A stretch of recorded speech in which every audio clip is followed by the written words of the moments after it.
Okay, this is our quick tutorial about section views. So in the previous video on the McCandless method, we determined that we were probably going to use 14 degrees for some front light and medium flood pars for our backlight. So I just need to double check that that blend is going to work. So I'll come up to my resource manager and I've imported the beam spreads from the other drawings or downloaded them from Canvas, so I've got them here. So I'll just pick my 14 degree and stick it up here on my front of house truss number 2. And select the rotate tool and rotate that around to where we're hitting the guy right there. That's going to work. Okay. And I'm going to duplicate that and go ahead and drag that forward to the front of house truss number 1. And we're going to change that angle just a little bit because it's going to come to this guy right here. And I can see there's going to be plenty of overlap. But I'm definitely going to need a third lane of front light because I'm going to lose the guy up here on the platform. And that's probably going to be closer to a 36 degree, I'm guessing. So let's just look at that. We'll insert that there, grab our rotate tool, and rotate that down around. Yeah, that's pretty good. That's going to cover him anywhere he walks on that upper platform.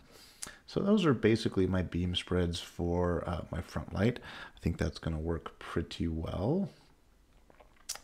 The other thing I need to do is lay in my backlight. So I'm going to go and grab our source 4 par. Do ETC, nope, that's not the one I want. Source 4.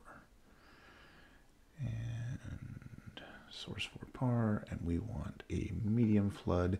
And I don't actually want to use the lighting device insertion tool here. I'm just going to come up and I'm going to select the symbol insertion tool because I'm not actually inserting a lighting device. I really just want the symbol. So I'm going to click once to place it and then get it about to the angle that I want. Yep, that looks pretty good. And I'll click to complete. And then I'm just going to grab it. I'm going to drag it down here a little bit because this actually hangs below the pipe. Yeah, that's pretty good. And I determined that I was going to do that on the 3rd and 4th electrics as well for those other lanes. So I'll just go ahead and lay those in. That's great. That might be a little far upstage.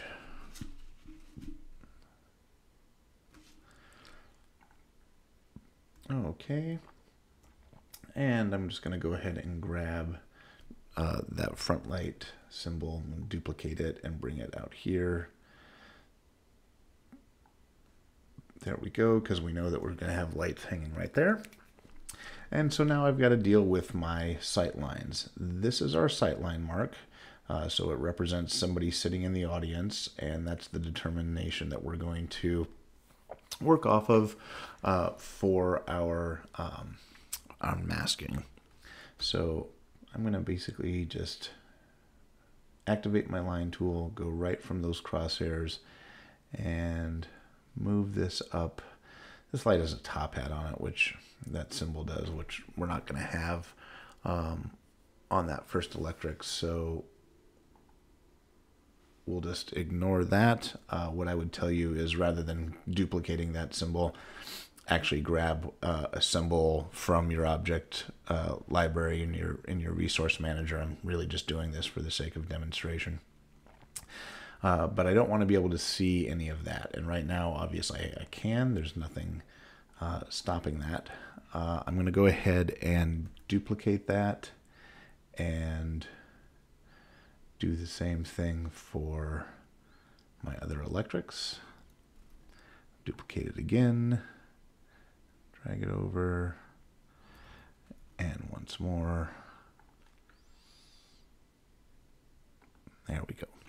Okay, so now I've got my sightline marks. I'm just going to go ahead and select all of them. I'm not sure if we've done this in a video before, but if you click your mouse and hold the Alt key, anything that you touch in that layer will get selected. So I'm just going to grab all of those, and I'm going to go to my attributes palette, and I'm going to change the line type.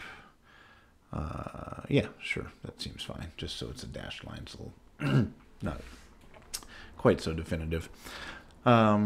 Great, so now I need to place my borders. So I'm going to go up here and grab this border and just drag it down to where it intersects with my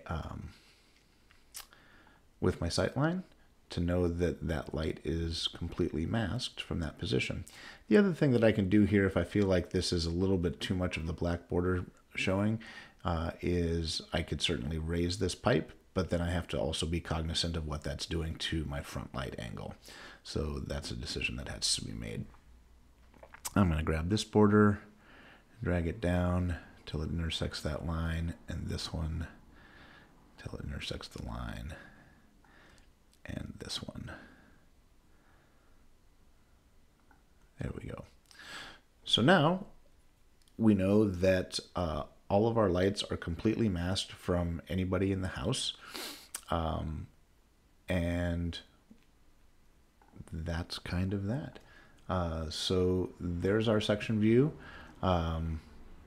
with our sight lines in place. You saw me with the beam spread, so you know how to put that in. So we will start talking about magic sheets, and I will post a magic sheet video at a later date.